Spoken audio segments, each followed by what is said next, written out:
Partial Agartala Press Club United Forum of Bank Unions in Luaz is by International Mohan Den Rugi. Kaisakoksa Panak Haisaka Manzaka United Forum of Bank Unions in Osamaro. প্রতিনিয়ত আমাদের update রাখতে হবে না হলে এই পরিবর্তনশীল banking এ আমরা কিন্তু বুঝতেও পারবো না কখন Ashla United Forum of Bank Unions Tripura Rajya Committee Convener Sanjay Dutta Koksanan Tangusaka Jota Hakotor by Bakshakino Hastrobo Mede Palai Saka Lightning 2018 Bishini Shukang Mieteni Shala Government Chuti Money Fiaba 2018 Bishini Yaglo Government Shimi Mieteni Chuti Cancer Clairo Kanai আপনারা সবাই জানেন আজকে সারা বিশ্বের শ্রমিকদের একটা important দিন একটা গুরুত্বপূর্ণ দিবস সারা পৃথিবীতে সারা দেশে এবং আমাদের রাজ্যেও আজকের এই দিবসটি অর্থাৎ মে দিবস পয়লা মে সারা ভারতবর্ষের পৃথিবীর সাথে সারা ভারতবর্ষের সাথে আমাদের রাজ্য শ্রমিক মেহনতি দিবস হিসাবে আমরা পালন করি তারই অঙ্গ হিসাবে প্রত্যেকবারের মতো এবারও United forum of bank employees Tripura রাজ্য কমিউনিটি ডাকে আমরা আজকের এই প্রেস ক্লাবের নিচতলায় ফ্লোরে আমরা আজকে মিলিত হয়েছি ইউনাইটেড ফোরামের ডাকে সমস্ত ব্যাংক কর্মচারী আধিকারিকরা এখানে মিলিত হয়েছেন যদিও ইতিমধ্যে আপনারা জানেন আজকে বুদ্ধ পূর্ণিমা এবং বুদ্ধ পূর্ণিমা উপলক্ষেও আপনাদের সবাইকে শুভেচ্ছা আমাদের আগে এই 2018 সালের আগ পর্যন্ত এই মে দিবসটিকে মে দিবস উদযাপনের জন্য শ্রমিক দিবস হিসাবে সরকারিভাবে ছুটি থাকতো কিন্তু 2018 সাল থেকে এই মে দিবসের ছুটিটা বন্ধ করে দেওয়া হয়েছে সেটার কারণ হয়তো সরকারি ভালো বলতে পারবে এই মে দিবসটা হচ্ছে শ্রমিকদের দিবস আমরা জানি 1886 সালে আমেরিকাতে অসংখ্য শ্রমিকরা যারা মালিকের বিরুদ্ধে লড়াই করেছিলেন তাদেরকে হত্যা করা হয়েছে তারপরে 1989 সালে সারা ভারতবর্ষে সারা পৃথিবীতে আন্তর্জাতিক শ্রমিক সম্মেলনের সিদ্ধান্ত হয়েছে যে 1890 সালের পয়লা মে থেকে এই মে দিবসটি উদযাপন হবে শ্রমিক সংহতি দিবস হিসাবে এবং আমাদের ভারতবর্ষে বলতে গেলে 1919 সাল থেকে এই মে দিবসটি শ্রমিক সংহতি দিবস হিসেবে পালন হয়ে আসছে আগে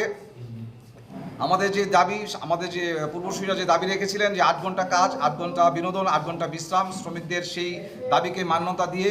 সারা পৃথিবীতে যে বিভিন্ন কারখানা বিভিন্ন অফিস আদালত চলছিল এর আগে আমাদের যে ইতিহাস বলে যে শ্রমিকের কীভাবে বড় আক্রমণ শানিত হয়েছে মালিক পক্ষের দ্বারা এবং সেইটাই আমরা দেখতে পাচ্ছি ভারতবর্ষে আমাদের 29টি যে শ্রম আইন ছিল এই শ্রম আইনগুলিকে অ্যামালগামেট করে এগুলিকে 4টা শ্রম কোডে পরিণত করা হয়েছে যাতে আগামী দিন শ্রমিকরা ধর্মঘটের রাইট থাকবে না শ্রমিকদের কথা বলার রাইট থাকবে না এবং যখন তখন তাদেরকে ছাঁটাই করা এবং অনিয়মিত কর্মচারী বেশি করে নিয়োগ করা নিয়মিত কর্মচারী নিয়োগ কম করা এগুলির বিরুদ্ধে যে আমাদের সমস্ত শ্রমিক শ্রেণী সংগ্রাম করে চলছে লড়াই করে চলছে পাশাপাশি আমাদের ব্যাংকিং সেক্টরে যারা রয়েছে ইউনাইটেড ফোরামের ছাতার তলায় আমরাও আমাদের দাবি আমরা রাখছি এবং আজকের দিনে আমাদের যেটা ইম্পর্টেন্ট আমাদের ব্যাংকিং সেক্টরের দাবি সেটা হচ্ছে আমাদের 5 ডেজ ব্যাংকিং এবং অবশ্যই আপনারা জানেন আমাদের যে পারফরমেন্স বেস ইনসেন্টিভ যেটা রয়েছে পিএলআই সেটা নিয়ে আমাদের দীর্ঘদিনের একটা লড়াই চলছে 2023 সালে যে জয়েন্ট নোট বা বাইপার্টাস সেটেলমেন্টে কথা হয়েছিল সমস্ত প্যাসেঞ্জার টু আমাদের স্কেল 7 অফিসার সবাইকে 15 দিনের বছরে মাত্র 15 দিনের যে স্যালারির উপর ভিত্তি করে আমাদের ইনসেন্টিভটা দেওয়া হবে কিন্তু কেন্দ্রীয় সরকারের DFS director of financial services তাদের আঙুল হেলানোর ফলে দেখা যাচ্ছে মেসেঞ্জার থেকে স্কেল 3 পর্যন্ত এটা 15 ডেজ দিচ্ছে কিন্তু স্কেল 4 থেকে স্কেল 7 পর্যন্ত সেটাকে 1 বছরের দেওয়ার চক্রান্ত পরিকল্পনা নিচ্ছে আমরা জানি ব্যাংকিং সেক্টর আপনারাও জানেন আপনারা যদি কোনো একটা ব্যাংকের শাখায় ঢুকেন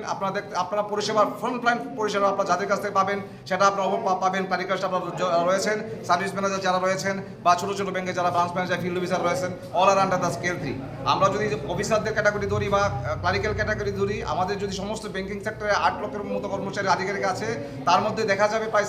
7.5 লাখ কর্মচারী আধিকারিক রয়েছে ফ্রম মেসেঞ্জার টু স্কেল 3 তো সেই যে বৈষম্য এনে আমাদের মধ্যে একটা ডিভাইড অ্যান্ড রুল তৈরি করে আমাদের যে ব্যাংকিং সেক্টরটাকে ছত্রভঙ্গ করার যে চেষ্টা কেন্দ্রীয় সরকার করছে তার বিরুদ্ধে আজকের দিনে আমাদের সেই প্রতিবাদ আপনাদের মাধ্যমে আমরা জনসমক্ষে রাখতে চাই এবং আগামী দিন ইউনাইটেড ফোরাম আরও বৃহত্তর আন্দোলন যাবে এবং অলরেডি আমাদের কিছু হেজিটেশন চলছে যে আগামীকালকে আমাদের বেজ ওয়ারিং আছে এবং নেক্সট যে সানডেতে আমাদের ব্ল্যাক ড্রেসেস ওয়ারিং বা আমাদের প্রতিবাদ কর্মসূচি থাকবে এবং অবশ্যই আগামী কিছুদিনের মধ্যে হয়তো আমরা আবারও স্ট্রাইক করে ইউনাইটেড ফোরাম যেতে পারে আমাদের দাবি দাওয়া লড়ে